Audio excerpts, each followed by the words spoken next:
Hey everybody, it's Tranny Granny again. How's everybody doing? Well, today we got a special guest over here, but right now I want to tell everybody that that we're for adults over the age of 18.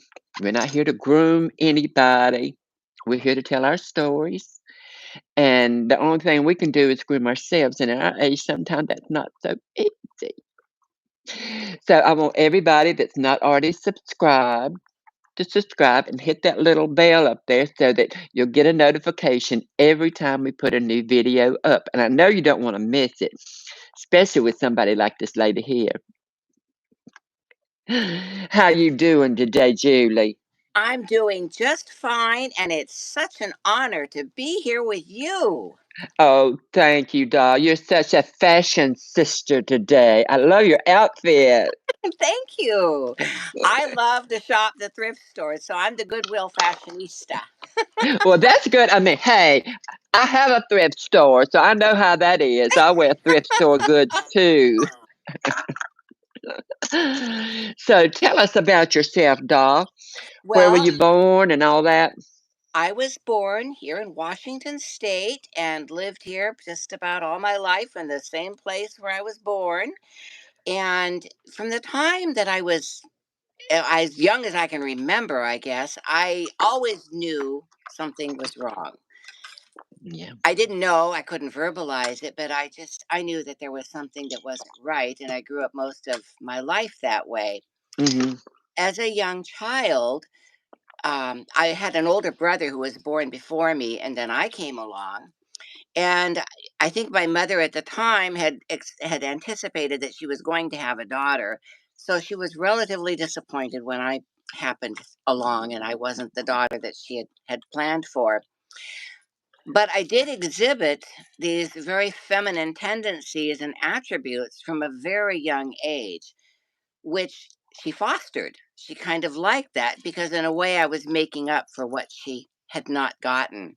Hmm. So, as a child, I had my little Susie homemaker set. I had my dolls. I had my doll buggy. I had everything any little girl would want. She kept my hair long and curled, and my life was very happy at that point because I was just living my life. I didn't know at that point that I was different. Hmm. And it wasn't until my sister was born 5 years later that my world suddenly changed, because Yeah. at that point, then now she had the little girl, so it was time for me to go back to being what I was supposed to be. Yeah. And so my hair was cut. I was given a crew cut, which was upsetting for me. Ugh. I was had to take all my toys, all my dolls, everything, and it all had to go in the burning barrel. So all my toys were taken away from me. Of course, I'm 5 years old. I didn't understand what was going on. No, no. So it was very, very disturbing for me, and I had a very difficult time. School was extremely difficult for me because the teachers didn't understand. I remember after my sister was born, and I was in the first grade, and we had show and tell, and a lot of people from our age group will probably remember show and tell. I don't know that they did Yeah, that yeah. I anymore, remember. but one day the teacher had said that all the little girls were supposed to bring a doll, and all the little boys were supposed to bring a truck. So I didn't have dolls anymore, so I had to take one of my sisters. So when it came time for the girls to go up there, I marched right up there with the little girls carrying my doll, and she actually let me stay and tell about this doll. But I don't think anybody ever forgot that, and my life was hell from that point on. When I was in the second grade, I had a teacher that had decided she was going to straighten this kid out. She couldn't stand the way that I was. Mm. So she had gotten a monitor to help in the classroom, and they always kept an eye on me to make sure that I was associating over in the boys section and not over in the girls section. When Mm. I went out on the playground and we had recess, they would follow me out to make sure that I was not playing with the girls at recess and that I was playing with the boys. And so it was constantly supervised that way. And of course, the boys didn't want me playing with them. They were not, that was No. the last thing they wanted. No, no. And it, the abuse just started. It just kind of Mhm. evolved. So this same teacher then decided that I needed psychological counseling. So without my parents' knowledge, and I guess it was legal at that time, I don't know, she had had a psychologist come in to interview me to try to figure out the problem. Mhm. My parents had always been bewildered because they did not know why this was happening. Why was I like this? And they didn't know how to fix it. Mhm. And they had tried a lot of things to make me be a boy, but I kept going back to what I knew, to what was comfortable for me. So when they finally did find out that I had had this psychological interview, they were my father was particularly upset because he felt he should have been notified, which he was right. I think he should have been. Mhm. But the upshot of that was that the psychologist said, "Well, you've tried this and it didn't work. This didn't work. This didn't work. What I think you need to do is just allow this child to be bullied, because if anything is going to change him and make him be what he's supposed to be, it's going to be peer pressure. Mhm. So it'll be hard, but don't intervene. Allow the bullying to happen, because that's ultimately what will change this and make this better. We'll get the outcome we want."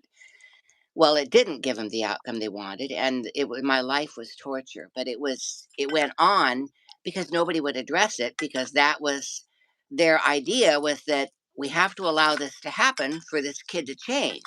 That was abuse. That was allowing abuse to happen to a small, effeminate child just Okay. to, achieve a goal that they thought might take place. That's awful. That's awful. It was, and that's pretty much what I lived with all through my school years. I used to dread getting up and going to school. No, When I I hate would it. walk home from school, I would take the longest way that I could to avoid any of the neighborhood bullies, because they would be so abusive to me, and I was always scared to death. I was a very timid child, very shy, withdrawn. I played by myself a lot because nobody wanted to play with me. um, I remember at one point there was one child that lived in the neighborhood, and he had been friendly with me. And so one day I wanted somebody to play with, so I thought I would go to his house, see if he could play. So I walked over, and his mother answered the door, and she was this enormous, very imposing and intimidating woman. She was a huge woman, and she looked at me and she said, "What do you want?" And I asked if her son might be able to come out to play, and she said, "No. And we don't like queers around our house. So please take your queer body and get out of here. We don't want queers around here." Well, I didn't know what a queer was. I'd never heard the word. And I went home, and I remember asking my mother, "What's a queer?" And she said, "Where did you hear that?" So I told her, and she said, "Well, you can't go there anymore. Don't do that." And I thought, well, don't worry, I'm not going to. But That's awful. I mean, I did this dealt with this from adults as well as kids. Adults could be equally as abusive. I had adults that were in the family that were Mhm. abusive. And this happened a lot to me growing up. Mhm. And it did a lot to my self-esteem, I because bet so. I lived with it on a daily basis. Junior high school was the same way. It was just it was a nightmare. My school years were really a nightmare. I didn't know how to verbalize. There was no language for this kind of thing back then. And so I mean, what was I going to say? Who was I going to say it to? So it Mhm. was very, very difficult. Finally, when I got into high school, I had made it up to my senior year, but it was just so difficult, and it was so painful, and I loved school, I loved learning, but I Mhm. hated having to go because they were just so terribly unkind to me and cruel to me. Mhm. I mean, and anybody who's lived with bullying knows how traumatic that is and how deeply it affects you. I lived with it every day of my life. Mhm. I don't have a whole lot of pleasant memories from childhood, because most every day I had to deal with something. Mhm. And it does so much to you mentally. To this day, I thought I had dealt with a lot of these things, but I'm finding that I do have some PTSD from some of the things that I've had to deal with that I just never, I guess, fully resolved. But anyway, I was in my senior year of high school and started out the year, and I wasn't sure what was wrong. I had one female friend, and she said, "Well, I think I know what your problem is." And I said, "What's that?" She said, "Well, you're gay." And I said, "So, what is that?" So she Mhm. explained to me what homosexuality was all about, and I thought, okay. And at the time, I was attracted to men, so I thought, well, maybe that's possible. But then I thought I wouldn't want to be with a man as a man. That sounded repulsive to me. I didn't like that. I wanted to be like the other girls in school who were going to the prom and wearing a formal and doing all of the things that's what I wanted. I wanted to be like them. The little things, someone to hold your hand and bring you flowers, that little things that homosexual men are worrying about what's between a man's legs, and we were worried about something totally different. And that's one of the differences between a transsexual woman and a gay man. One of them. There's many differences, but Yeah. that's the biggest. We just wanted to be normal people and do all these little things that the girls were doing. It just was It just natural to didn't us. it didn't sound like the right fit for me. Mm, So I didn't know, and I thought, well, I couldn't figure it out because I had nobody to talk to, and I didn't understand enough to know what to talk about. So it's probably about the middle of my senior year, close to the middle of my senior year at school. I finally decided one day that the world would be better off if I just went away because I didn't know what was wrong with me. I made everybody around me uncomfortable to the point that they had to be cruel to me. So I thought the best thing would be if I just was not here anymore because I don't know what's wrong with me. I don't want to be the butt of everybody's joke. I'm tired of being mm, hit on. I'm tired of having these things happen to me. And so I decided that that was going to be the end of my life. And I went mm. through a whole suicide attempt. I left the school and I had left a note with a friend and said goodbye to them. Well, of course, then they ended up taking that down to the principal, and unbeknownst to me, there was a manhunt going around looking for me, and they had let my mother know. And so they finally caught up with me, and I had taken some poison, and so I had to go right into the hospital and get my stomach pumped. So Ah, while I'm in the hospital, the doctors and nurses were treating me, and they said, well, why did you do this? Well, then it all just started coming out. mhm, And I was trying to explain to them, I feel like I need to be a woman. I'm not a boy. I don't want to live like this anymore. I can't mhm, do this. And I mean, it all just came out. mhm. And they're kind of looking at each other like, oh my God, this kid's insane. The school board, of course, was involved. They were there. My mother was there.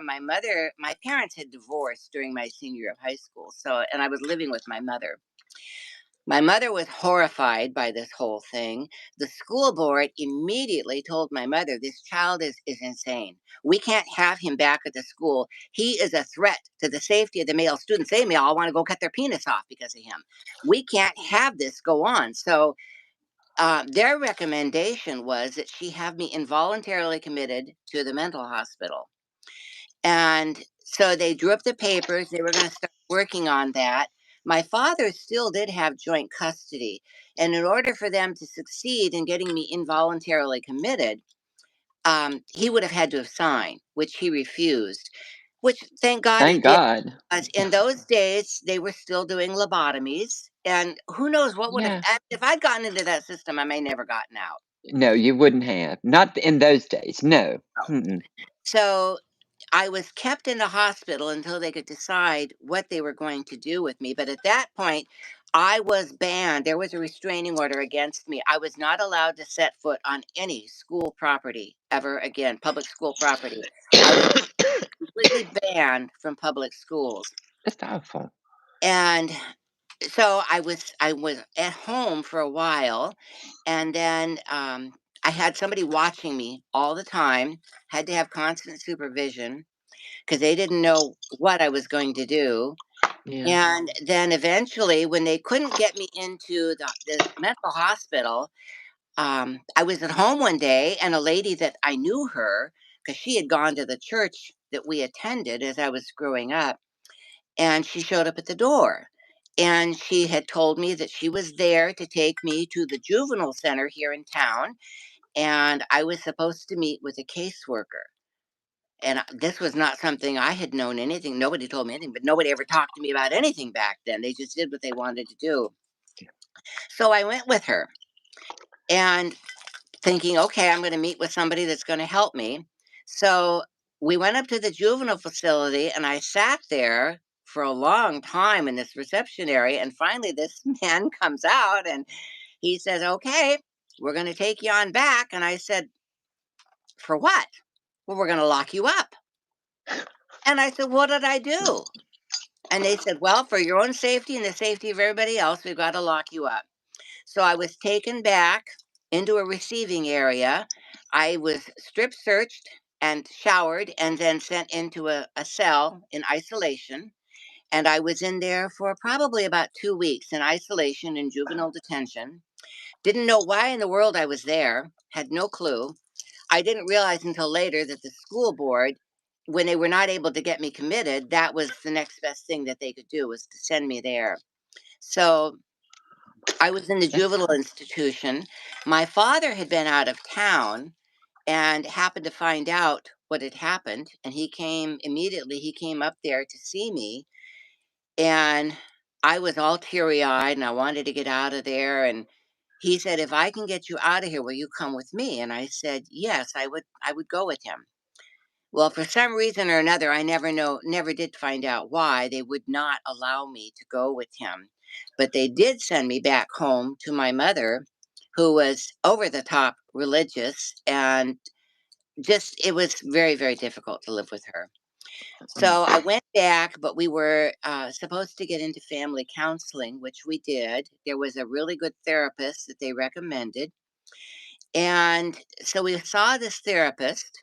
The thing that was really good about that was he was the first person to tell me the word transsexual. And he said, you are transsexual. And I thought, oh, really? Well, tell me, what is this?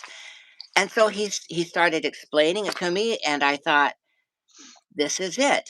This it's is like a light bulb goes off in your Yes, head. I thought this is where I belong. So I was kind of excited about that. Well, then when he told my mother just really, really came unglued because he obviously had to be a product of Satan for him to even speak such horrible, nasty things. So I never did get to go back to see him again. My Uh-uh. father did eventually go up later because he had to pay for all these sessions. He eventually did go up and spoke to him, and the doctor explained to him that your child is transsexual. This is what's going to happen, and you can expect it because this is where it'll go. And he told me later on, he said it was like all the lights went off, and finally I understood why you were the way you were all those years. And I never got it. I never understood it, but I did at that point. It's wonderful that he did then. From that point on, he was my biggest champion, and my mother was my worst enemy. But I couldn't find anything. I looked in the libraries, and in those days, it was very, very difficult to find information about transsexual women at that time. Mhm. And the only place that I did find out where I could find anything and even read and educate myself was in the smutty bookstores. That's where Yeah. our stories were at, Yeah. which is really a sad statement that our lives are relegated to some pornography bookstore. Yeah. It's Yeah. pretty sad. Mhm. But I had somebody actually go in and buy me a couple books so that I could read. And I read about several women who had undergone transition, and I just knew this is where I needed to be. Mhm. And it took several years. I experimented a lot in the meantime myself, trying to try the other gender and to do different things. but I was afraid because it was a very, very dark time to do things like that. And you had to be very careful about it. It was illegal to be seen in the clothing of the opposite sex. So I Yeah. had to be very careful about that. Mhm. Eventually, I did meet another trans girl who referred me to a doctor, and he was the first one to prescribe hormones. In those days, we took diethylstilbestrol and Premarin, and of course, those things are banned now. But back then, that's what they gave us to take, and That that's what they gave us too yep, in North Carolina. yep, that's what we started. And that's exactly what they gave my mother to keep her from having a miscarriage, which Mhm, caused me to be so feminized. right, It was a bad drug. yeah. Had So they it was a had pretty difficult time, and I went through a lot of abuse, particularly with the schools. The public school system was extremely unkind and cruel to me. At the time that I all of this happened with me, there was a teacher at the school that I attended who apparently was gay. Had heard of him. I mean, I knew who he was. I went to the school, so I knew the teacher. His personal life was not something that I necessarily knew. Mhm. I mean, he didn't talk about that, so how would I have known?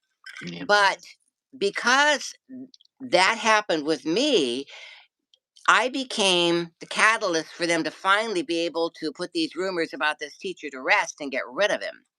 And so they used my story to end up firing the teacher. The teacher ended up losing his career. It wasn't until 40 years later that the school district finally apologized to him for firing him for being gay, because it was back then it was legal. Now it would not be.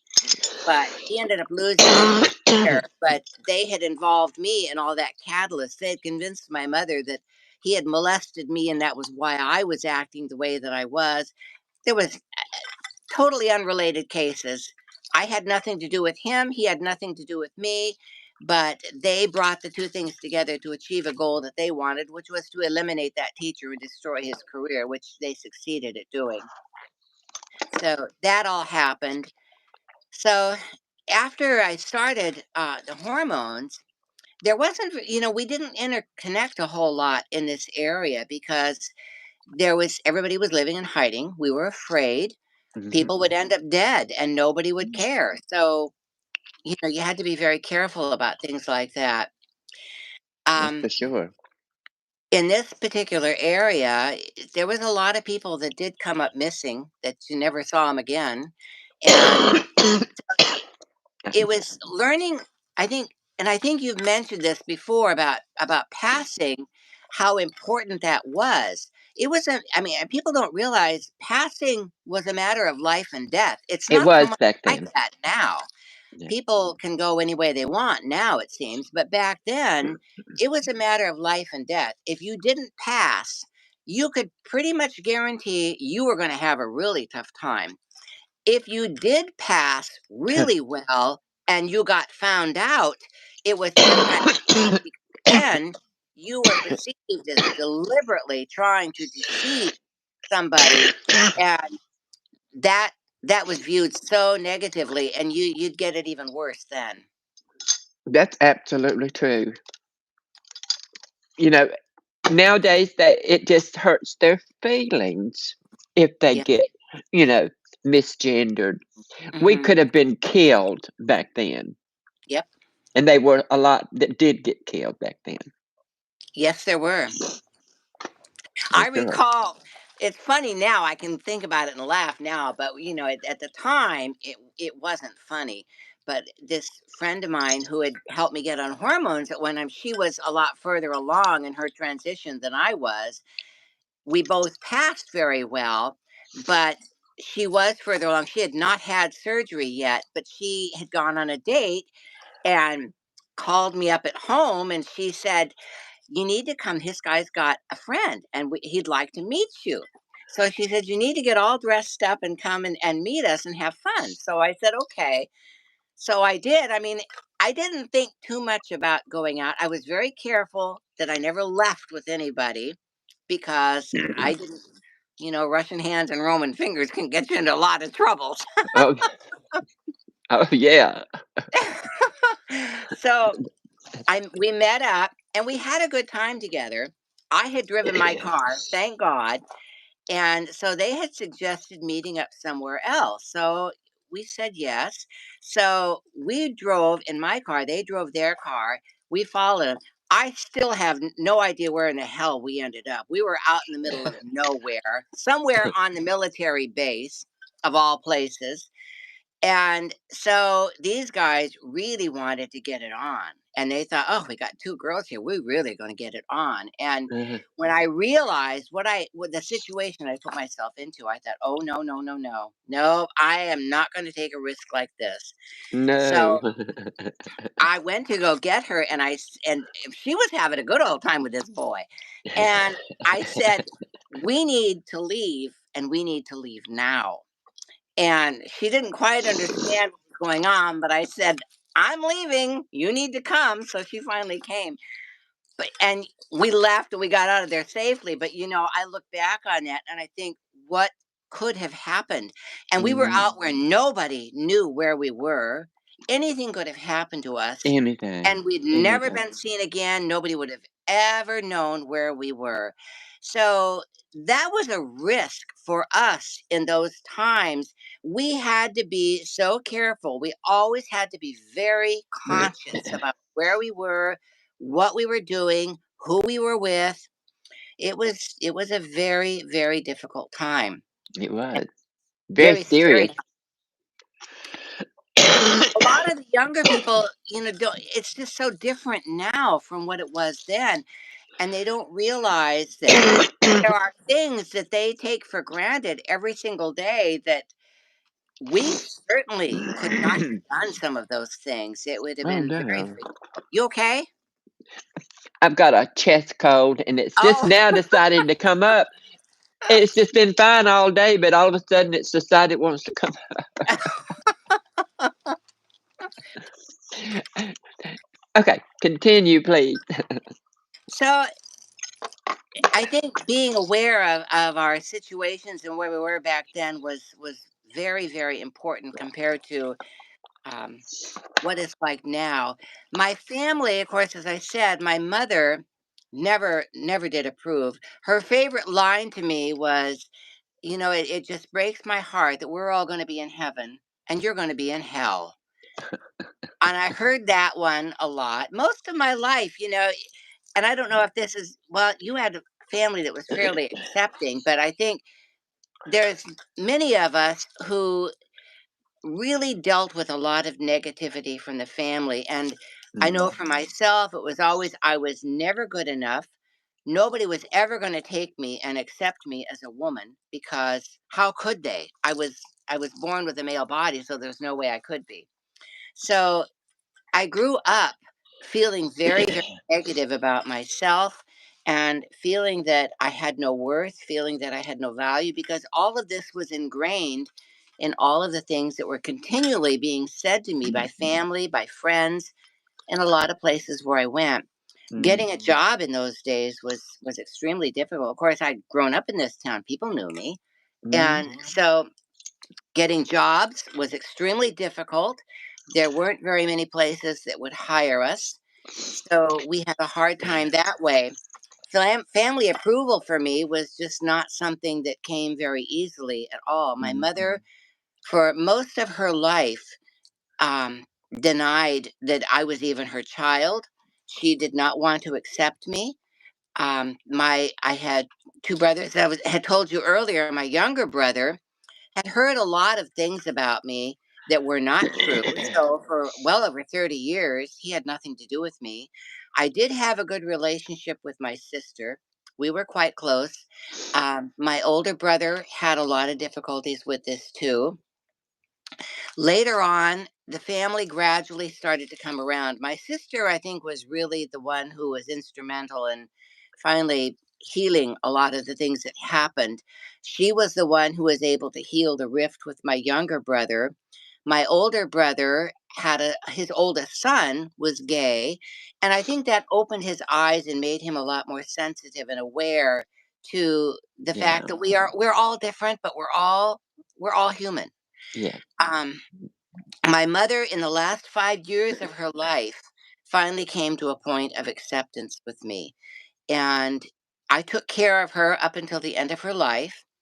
And one of the last things that she said to me that has always meant a lot to me was that she was very proud of me for what Oh, I've that become. was good. So that was good to have that.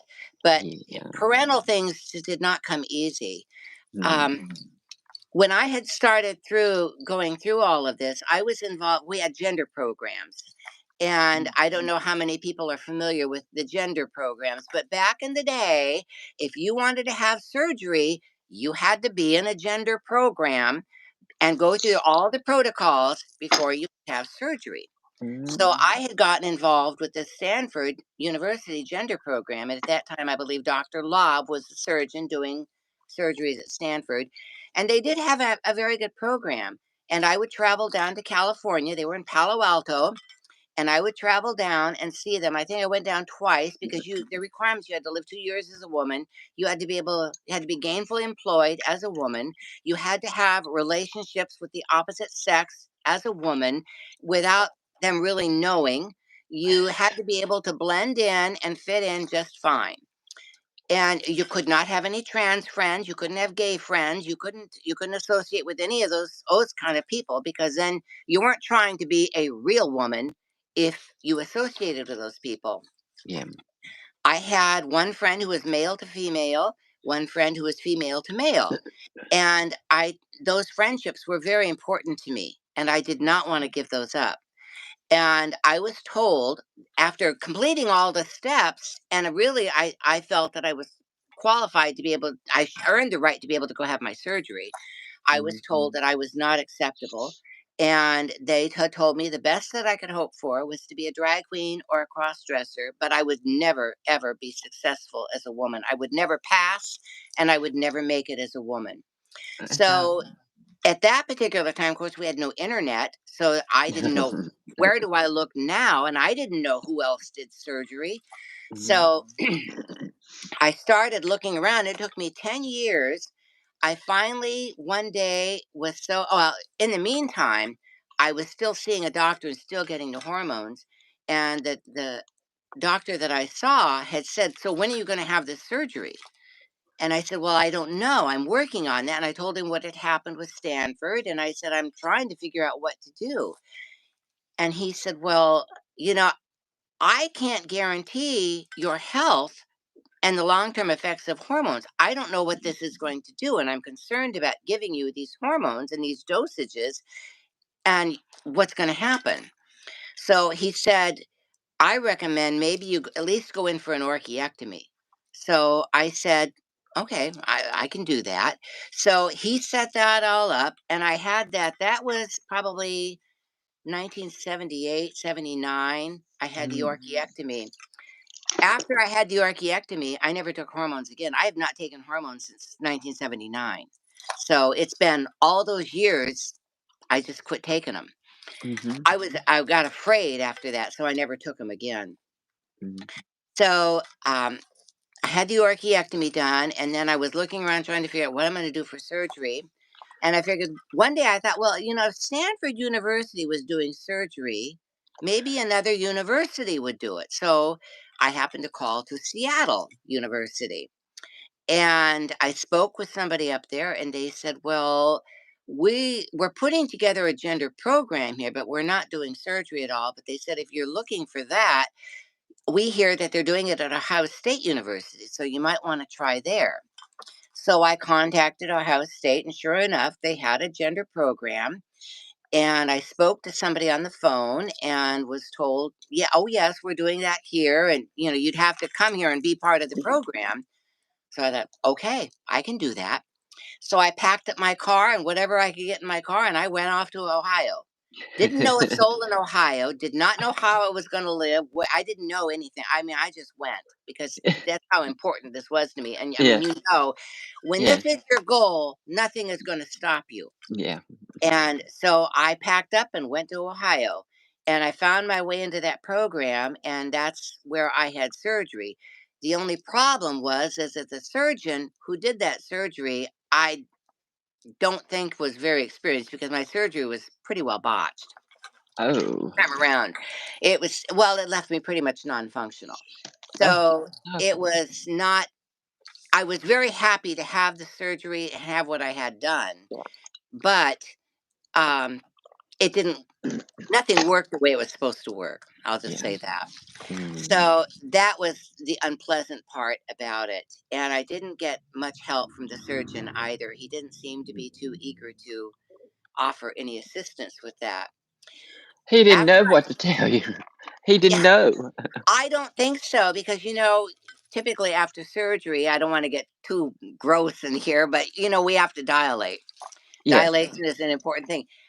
He never taught me about that. Never gave me anything for that. So I didn't know what to do. I had no clue what to do. So, and nobody to ask. So that was kind of a difficult thing. Not long after I had surgery, I met a gentleman who I thought was very nice. He had 3 children, and actually, I knew his children before I knew him. I spent a lot of time with the kids. I really liked those kids. So eventually, we got together and we ended up getting married. And I was married to him for 8 years. And I enjoyed being a wife and I enjoyed being a mother. I got very involved in the PTA. His family was Catholic, and so I got involved in the mothers group at the church and helped prepare the kids for communion. And Oh. I mean, I just fell right into this role, and I loved it. I loved every minute of it. I used to they had a young mothers program, and young girls that were pregnant and had babies that still in high school, they needed a safe place to leave their babies, and so I started taking care of babies. And I had several elderly ladies in the neighborhood that would come over, and we'd have a little coffee clutch and take care of the babies, and it was so much fun. I really enjoyed that. Uh, During my marriage with him, it started out okay, and he knew because I told him I'm very upfront about I won't deceive anybody. This is how it mm, is. You mhm. either take me as I am or goodbye. It was nice to know you. Yeah. So I did tell him, and he said, "Oh, that's I met you as Julie, so that doesn't matter." Well, it did matter. And as the marriage went on, he became increasingly afraid. Well, what if somebody finds out? And I said, well, what if they do? He said, well, what are they going to think of me? And what would they think of you? He said, well, I'm not gay. And I said, well, neither am I. So I'm sure glad you're not gay because it wouldn't do me much good to be married to a gay man. So he he just had such an issue about this. And it finally got to a point where I thought, I can't live like this, and I'm not going to live like this. I knew that he would throw me under the bus if anything happened. Yeah. And sure enough, divorced him. He did not divorce me. I divorced him. But as soon as that divorce was final, he told his family. She told me, and I had no idea. I didn't know. She's a man, and I didn't know that. I never knew. And I thought, you liar. You bald-faced liar. But that was his way out of it. So I was glad that I got out of that relationship. The only time I ever was married, but I enjoyed. Well, it was good in the beginning. I enjoyed it, and I threw my heart and soul into that because I would do all of the holidays. I had a little family newsletter that I started that everybody would get and tell all the news about the family, what everybody was doing, and I thoroughly enjoyed every part of that. That was very important to me to have that. But it He was was wanting somebody to raise those kids, and that's what you did. well, basically, and I told him that at the end. I said, all you wanted was somebody to take care of your kids, wash your clothes, and I won't say that because that's nasty, but you know what I mean. We're adults here. We're adults here. So I was really glad to get out of that. And when I divorced him, I wanted out of Ohio altogether. And one thing, and anybody that's in Ohio, please, I don't mean to be offensive, but you know, living in Ohio. the boys can't decide between their sisters or the sheep. I mean, that's just the way it is. It's sex, drugs, and country music. So I was glad to get out of Ohio, and I came back then to Washington State.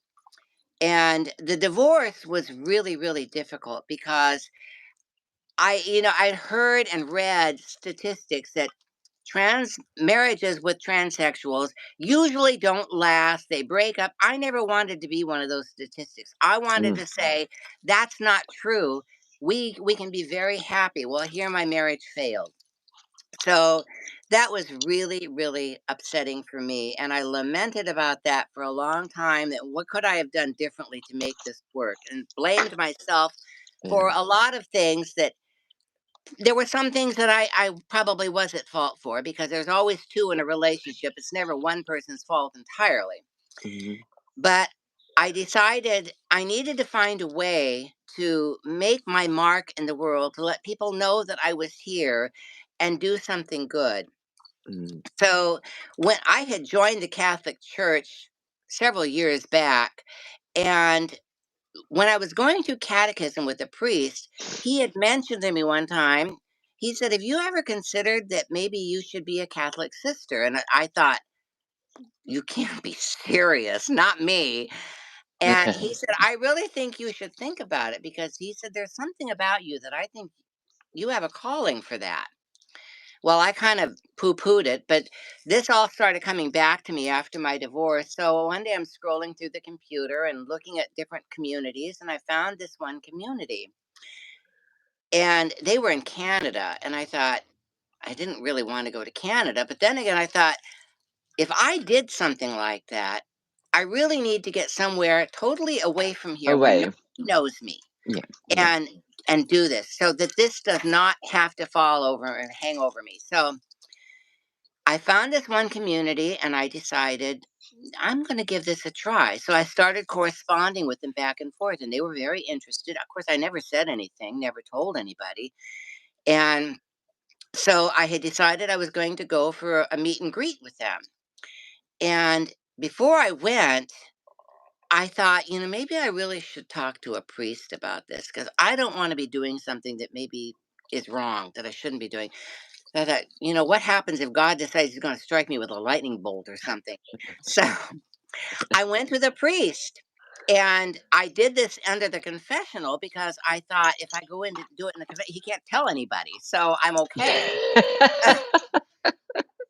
So I did. I chatted with him, and I told him, and I said, "Father, this is what I'm thinking, and this is what I would like to do, but this is my history, and I need some direction what I should do." And he said, "You know, when you decide to give your life over to service, to serve God, serve the church, who you were in the past doesn't matter. What's important is the gift that you're giving of yourself here and now. God Yeah, doesn't care about all the past. People care about the past, but God is only concerned about now and where he can bring you in the future."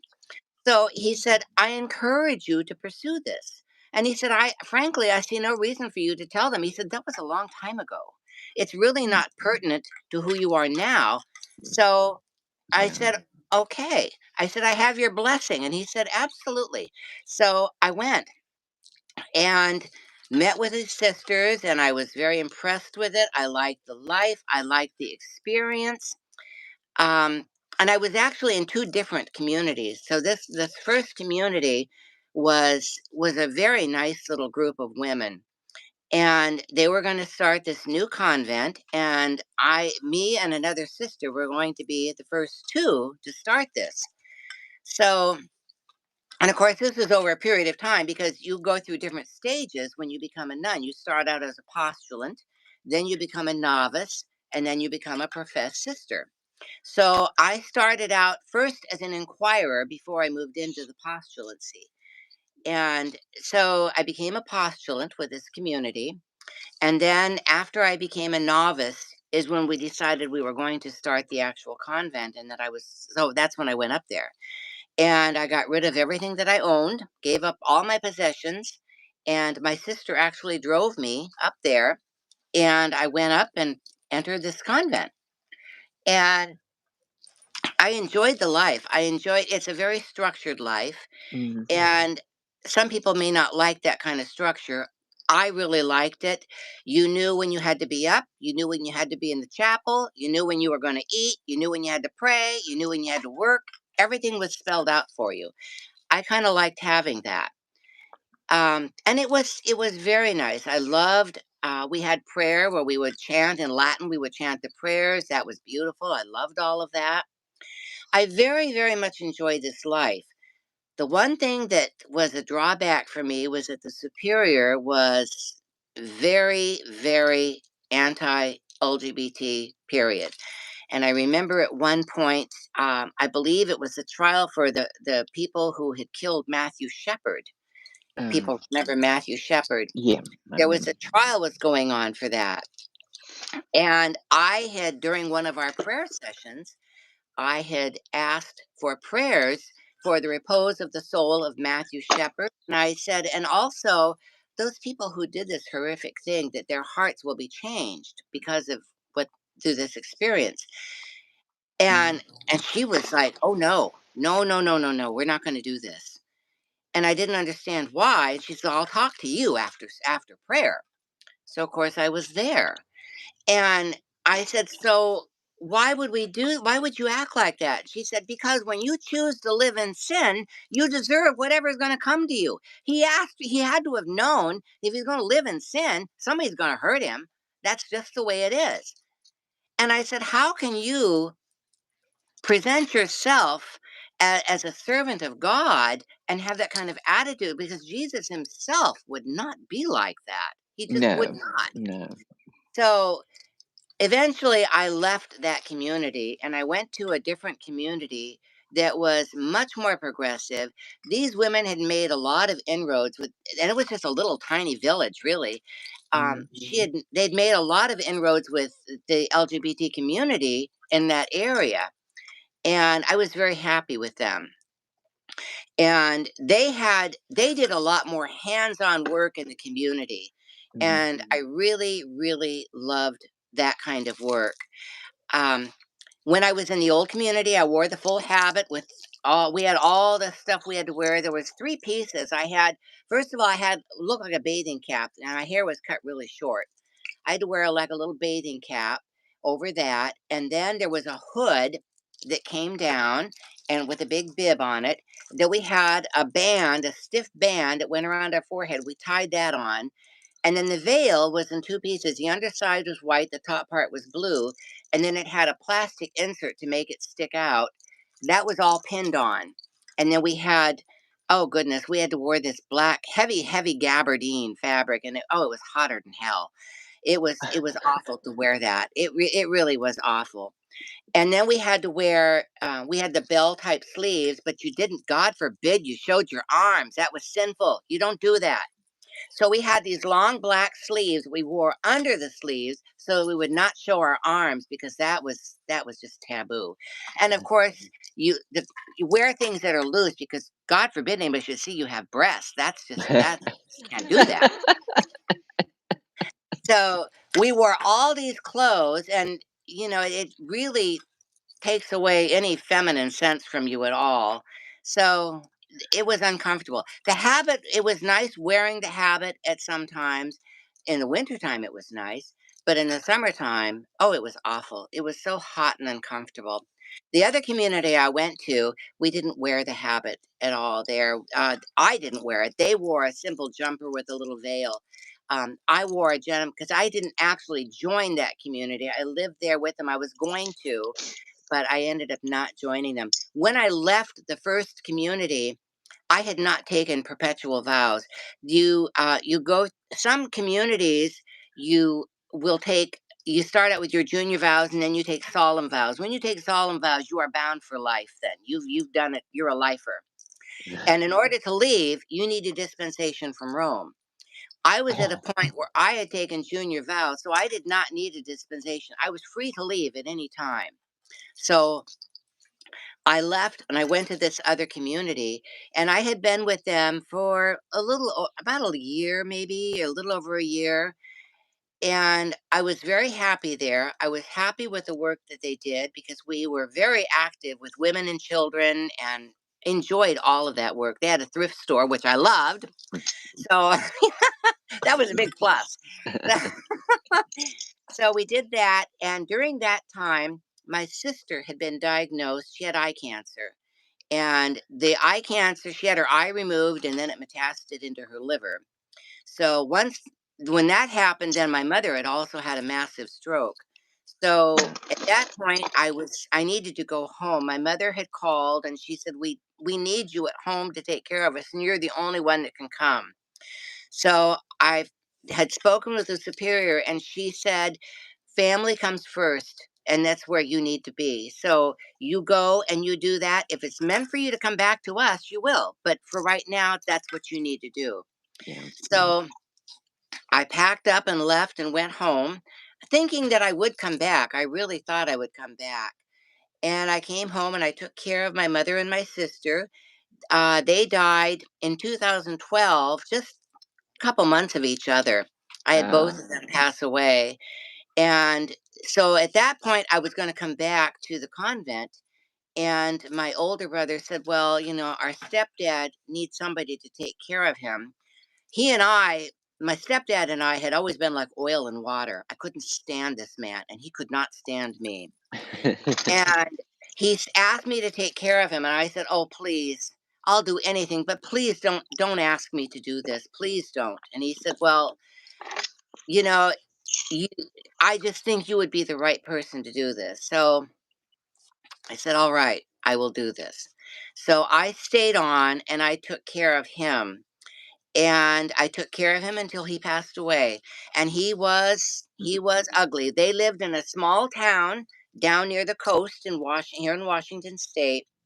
And of course, he thought it was great fun to go around town and tell everybody in town about me, and which was really uncomfortable for me. It was I really bet bad. so. I bet so. Anywhere we went, it seemed like he just reveled in telling people and saying things, and it was really, really bad. Mm. And I put up with a lot of verbal abuse from him, an awful lot. And I told him once, I have given up my life to stay here and take care of you. I don't have to be here. Either you are going to, and this is probably one of the first times I've ever really stuck up for myself. I said, either you're going to treat me with respect or you're going to find your fat ass in a nursing home where you belong. So it didn't change anything for him. But 2 days before he passed away, he was bedbound by that time, and he called me over to his bedside, and he said, "I am so sorry for the way that I've treated you. You were the only person who stuck by me and stayed with me and took care of me, and I have treated you terrible. I've abused you. I've been so unkind to you." And he said, "I hope you can forgive me." And I said, I've already forgiven you. You can go in peace. It's forgiven and it's forgotten." And then he passed away shortly after that. But I, I really think that there's something relative about our ability to love others and especially love those that we like the least. It's a very, very hard thing to do. And some people just simply can't. In my case, I had to learn to like somebody that I really, really didn't like. But his apology meant a great deal to me because it Of came from course it the heart. would. Of course it would. He was abusive to my mother. He never apologized to anybody, ever, but he did apologize to me. So that was very significant for me. So after he was gone, all that I have left are my two brothers. I have an older brother and a younger brother. And we remain very close, but I decided at that point I did not want to go back to Canada. I felt I could take everything. I had learned so much during my time with those women. These were some truly amazing women. I Mm, learned so much from them. And people have a misconception. If you're not familiar with nuns, people think of them as either these monsters running around with a ruler in their hand at school, or mm, they're so pious that they think they're better than you. That's not true. I lived with them. They're like mhm. everybody else. They're catty, they're bitchy, they're nasty, they're loving, they're kind. all of these things. I had the best time with these women. I learned so much. One valuable thing I learned from them, when you're living with a group of women, and it's hard to live with a group of women, you have to learn how to communicate with each other, because one thing that they didn't allow was bickering and fighting going on. So if you had a difficulty with somebody, you had to be able to sit down and talk to this person and communicate and work through the difficulty, because you had to wake up and look at each other every single day. And I didn't want to wake up and look at this person and think, what the hell are you still alive for? So you have to you had to learn to deal with these things. And so that was good, because it taught me Mhm. that it's okay for me to be angry as long as I do something constructive with it and talk to somebody and work that out and resolve my differences. Don't hold it in, because that's when it festers and grows. Yes. So it was a very good experience. I don't regret that time of my life at all. It was one of the best experiences, and it was a time of real growth for me as a woman, to live Mhm. among those women and learn from them and learn to be one of them. And I will always, always value that time. Yeah, that Sometimes makes I me feel. miss the convent, sometimes I miss the structure. I miss having the community of women to talk to and share with. The one thing I don't miss is obedience, because I struggled terribly with obedience. Chastity is fine. There ain't no men around, so nothing, you can't get in any trouble. Poverty, they got all the money. You don't have nothing. So you only get what they give you. Yeah, But obedience, having somebody tell you this is what you need to do, but they don't tell you why you're doing it. And so you don't know the reason behind it. You just do it because you're told to. That ain't me. I don't do that. You're going to tell me to do something. I want to know why you're telling me to do that. yeah. So obedience was always a problem for me. But I had decided at that point that, because of my history of being a transsexual woman and knowing how the church felt about that, I felt that I was not going to go back. It's interesting, because they say that LGBT people are basically unbalanced and unsuitable for religious life. And throwing a trans woman into a convent of women is like putting a bull in a china shop, or the same thing, with sending a gay man to the rectory to live with the priest. You're just Yeah, asking for trouble. Well, exactly. that's not the case. I knew some priests who were gay men, who were some of the best priests in the world, and they were not bothering the little children or the church ladies. They were behaving themselves and they were living the vows that they had taken. Right, And I knew right. myself that I really enjoyed the life. I enjoyed the work. We were working towards a common goal of serving the people and the poor in the community. I loved every Mhm, minute of that. I thoroughly enjoyed that. I particularly enjoyed our ministry to the elderly, and that mhm. was something that meant a lot to me. So I finally came to this decision that I was not going to go back. My life needed to be here, because I had my family here and it was all I had left. And I thought, why can I not take everything that I've learned from all this experience living there with these women and just put it to work here? So Mhm. that's what I chose to do. And I went to work with an agency here in town doing home health care. Oh, And that's I was good. visiting all around the area. I've traveled all around the county taking care of people. I've since retired, but that's what I have spent my working life doing, is being a caregiver and taking care of people in all kinds of various situations and Mhm. different circumstances. And it's a job that I have very, very much loved. One thing that I have discovered in doing this work is that there is a tremendous need for caregivers within the LGBTQ community, and particularly for aging trans people. That's They need right. somebody that they feel comfortable and safe with to take care of them. One mission that's really important for me is working towards the goal of establishing something so that we have caregiving services available to our aging population and in our Oh, that community. It is so needed. And there are, unfortunately, there are still bigots out there that can be very unkind and unaccepting. So we need kind, compassionate, caring people to work with this segment of our population to mhm. care for them and care for their needs. There's a huge need for that. There it is, and I'm excited that you're doing that. And as soon as you get things worked out, I'll be glad to promote it because that's one thing myself I've worried about when the age comes whenever I've got to go to a nursing home. I know I can't go here. Everybody knows me here. I don't want to be abused. I'm gonna have to go somewhere else. And a lot of these trans people, they are going to be abused and they That's need some true. help. That is Mm, very true. So there's a real need there that needs to it be filled. is. Yes. So I had, since I was married the one time, I dated off and on since I'd been divorced, but never actually got involved. Most of my experiences in dealing in relationships, as I've told you before, have never been very good. Never. Most of my relationships have always involved some sort of abuse, either mental, physical, or verbal. It's just that's kind of been my life, and that's what I've dealt with. So relationships for us are very hard anyway, It because is. we have to go through the ordeal of telling somebody.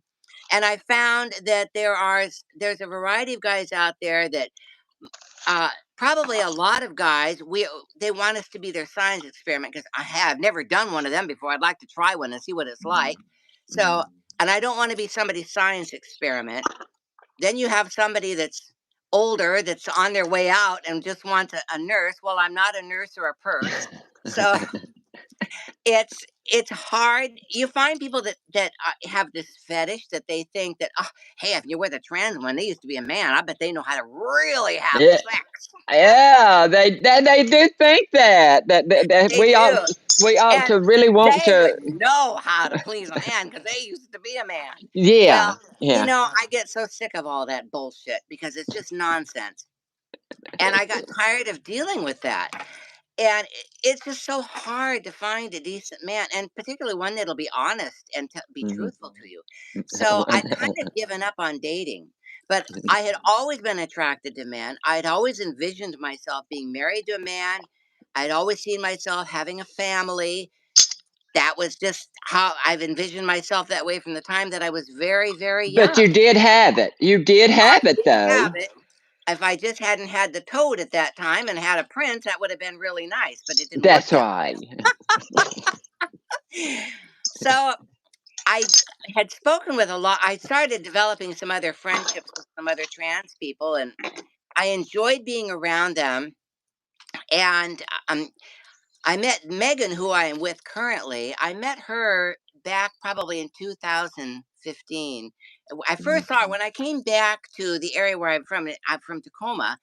I came back, and I'd been all around, but I finally came back to Tacoma was my hometown. And I went to a gathering, and she happened to show up at one of these gatherings. And at first I didn't know that she was a trans woman. I thought she was there was other trans people there, and I thought she was a wife of maybe one of them that had come along.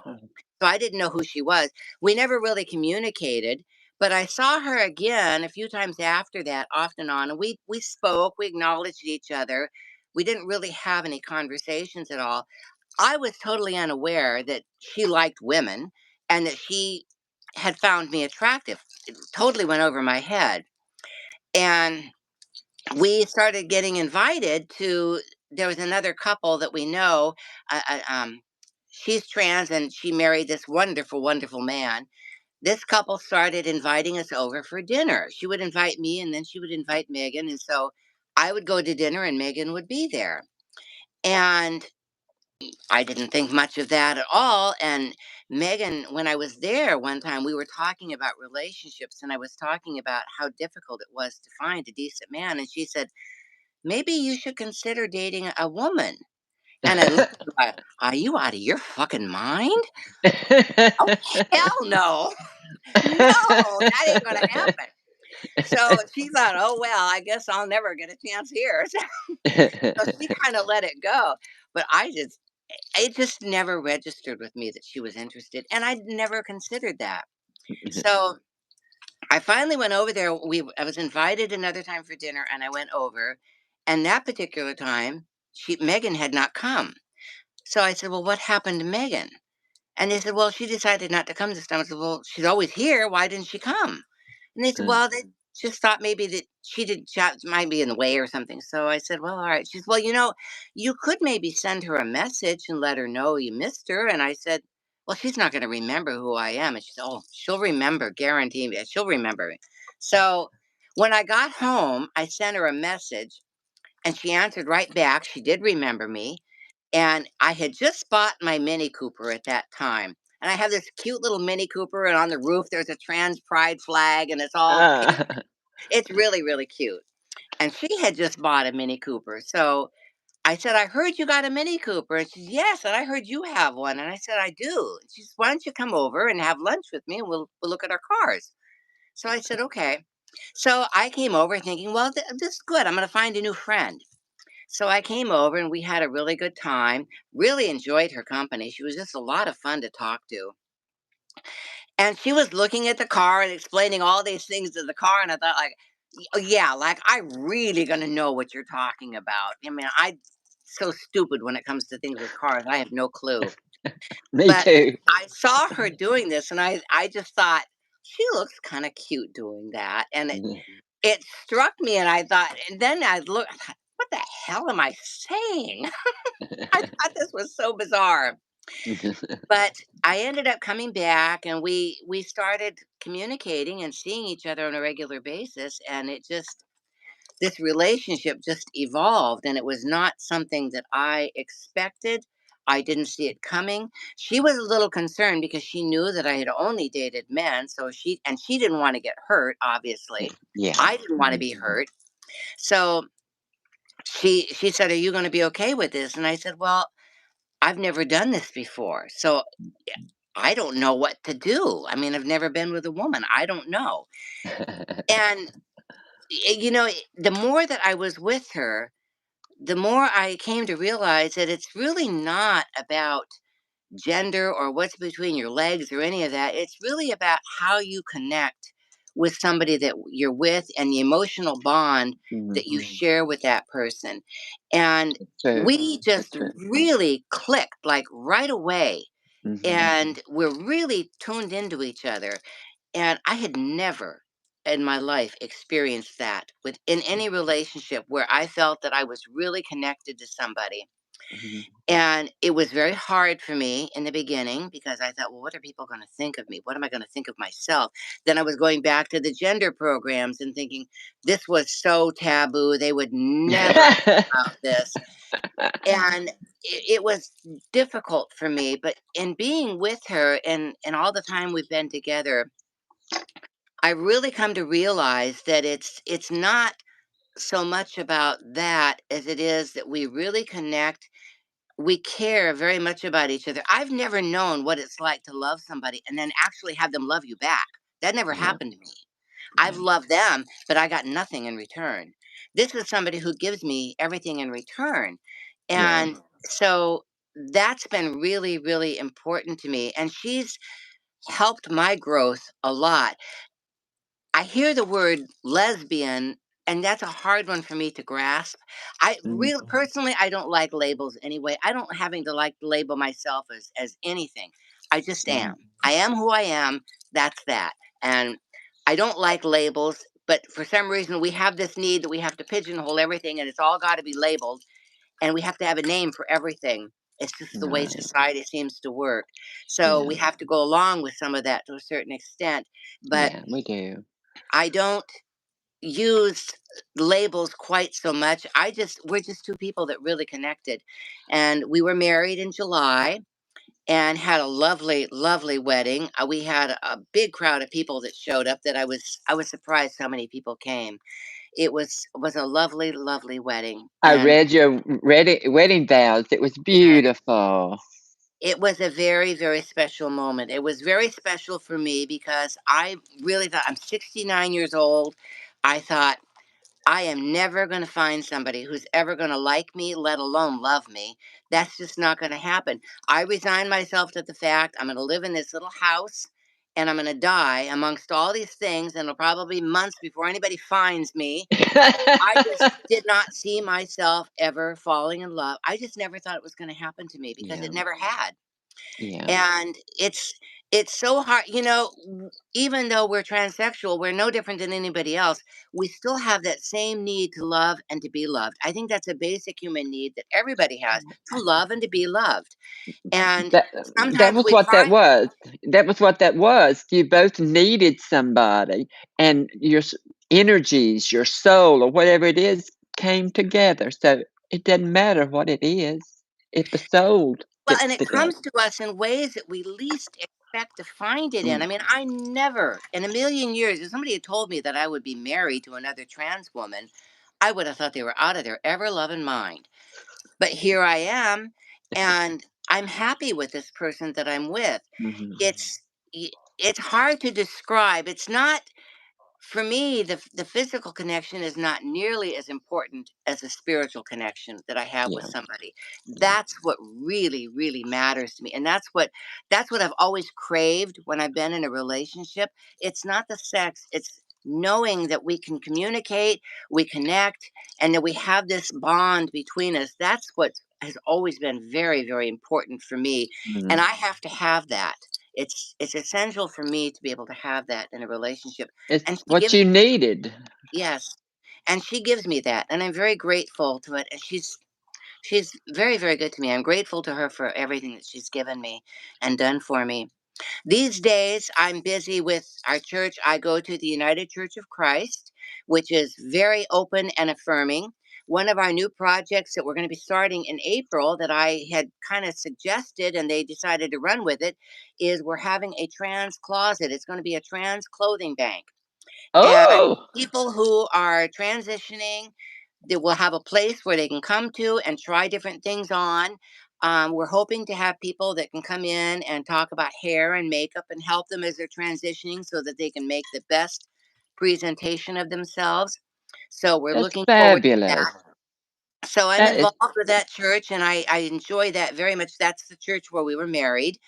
And they have been so kind and so gracious. They have mhm. asked me to tell my story at their church, and which I've done. It's And beautiful. lovely, lovely place and group of people are they're just amazing people. I really do enjoy them.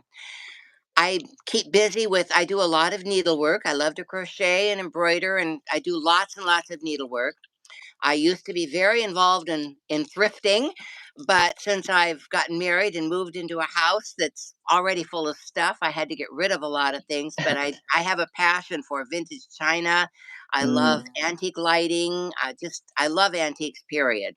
mm. So I have a lot of those things that I'm still sorting through. But and music is a big thing for me. I I love to heard your piano today. yeah. I love to play. Megan bought me that grand piano for my birthday last year, and I just love that piano. And that gives me a lot of joy to be able to sit and just play the piano and make music. Of course, I Mhm, love to bake and cook and entertain family and friends. So I do a lot of those things too. mhm. So I have a very happy, very fulfilled life. I'm happier now. I never would have thought that at this stage of my life, I would be as happy as I am. But I'm It very at peace. Somebody asked me recently, do you ever have had any regrets? I have never in all my life ever had a regret. I They asked me how I felt about who I was before. And, do you ever run from that? I don't hide from that. I embrace that poor kid because had it not been for him, I wouldn't be who I am today. So I embrace him and I love him and I hug him and feel for him because of the misery that he had to live through. But look where I've come from and look where I am now. mm, I'm a survivor. I've survived some of the worst. I mean, I haven't told you some of the most hideous stories that have happened to me, but I have survived a lot of very ugly things in my life, a lot of bias, a lot of prejudice. mm, It's made me a stronger person. I think some of the things that I have learned from all of this is to stand up for myself and be proud of who I am. My father, before he died, said, don't let anybody ever tell you that you don't have courage because he said, you have guts to do what you did and to stand up against everybody and follow your dream of what you knew was right for you. You did it and you succeeded. So he said, to hell with everybody else and whatever they think. It's their problem, it's not yours. He was a smart That's kind guy. of how I feel. I lived in hiding and in stealth for a lot of years. I was terrified of anybody knowing for thinking what they could do to me. I'm at Yeah. a place in my life now, there's really not much more they can do to me that probably hasn't already been done at one time or another. So I really don't care what they think. They have not walked in my shoes, so they don't know what That's I've been right. through and what That's I've right. survived. We are That's right. strong women. All of us are Mm. very strong women, and we need to be proud of who we are, where we came from, and where we find ourselves now because it was a Exactly. long, hard road to get there. We were talking earlier about um, what it was like then, what it's like now, and it is a Mhm. vastly different world. It We is. had to live in hiding. There was a lot of bias. A lot of people did not survive. I think one thing that is sad is that I encounter a lot of younger people coming up in the community, and there is so little appreciation for the trans elders who have gone before. And yet, had it not been for us and all of those who came before us, they would not be where they are today, where you go in Exactly. states and have acceptance that you have. Mm. It wasn't like Exactly. that here in this state back Mhm. then. So we've come a long way, but we've come a long way because you and I and the rest of us have chosen to be visible and be out there and Mhm. make our lives with despite what anybody says against us, we've lived our lives and done the best we can. So Exactly. I think they forget a lot of that. Um, there's a lot of controversy over using the word transsexual, transgender. You know, I don't see anything wrong with the word transsexual. I don't know why that's Mm. considered politically incorrect. When you look at the whole world of transgender, it is so broad and so vague and encompasses so many, many, many different things. To me, Mhm. it's like saying, well, I'm religious. Well, God knows how many religions there are in the world and how many degrees of that. But if you say, well, I'm a Methodist or I'm a Catholic, you know exactly where you are under that umbrella. And I Yes. think for us, if we are, say, we are transsexual, then we know where we are. Mhm. I hate having people go out and present and talk for all of us and try to represent all of us and do it very badly because Mhm. it does reflect on all of us as a whole. It's It not does. just reflects on the individual. It does reflect on all of us because still society is seeing us all lumped together. So we are ambassadors, and we always have to remember when we go out, we are ambassadors. We need to present ourselves as best we can Mhm. and present a positive impression so people will see that these aren't a bunch of nutcases escaped from the asylum, that Mhm. we're normal people. We live regular lives. We have careers, we have homes, we have families. We have Mhm. the same concerns that everybody else has trying to survive in this world day by day. We Mhm. have the added thing of transitioning in a society, depending on where you're at, that can either be very accepting or very supportive. It just depends on where you are. But um, I think it's important to remember that it didn't always used to be accepting, Yeah. and we need to Mhm. respect the trans elders. And I think that we need to remember that with all due respect to all the other groups under the umbrella, transsexuals are a distinct group and amongst themselves. We are Mhm. not the same as as a crossdresser. We're not the same as but some of these people are into fetish type things, which that's fine. That's their thing. Mhm. We don't do this and dress this way as a fetish. This is Mhm. who we are. We are expressing our femininity and our womanhood. So, That's right. Exactly. Exactly. So, this has been a great visit with you. I've oh, thank you. I so hope I haven't I've talked too much. no, you haven't. You've shared your life, and it's been a wonderful visit. And I know all the viewers are out there are going to be so happy that they Oh, got I'm to just hear so your story. thrilled to meet you after seeing your Granny Mae videos and that. You're just such a hoot. And I love watching you online. I think you're an amazing lady. I hope I get to meet you in person someday. You sure will. And you're going to come back on this show one day too. We got a Oh, I'd lot love more to talk to. about. We got a lot more to talk Oh, about. yes. You know it, girl. Well, I appreciate it, and I love you, girl. I With love you too. Take care. Bye-bye. Bye.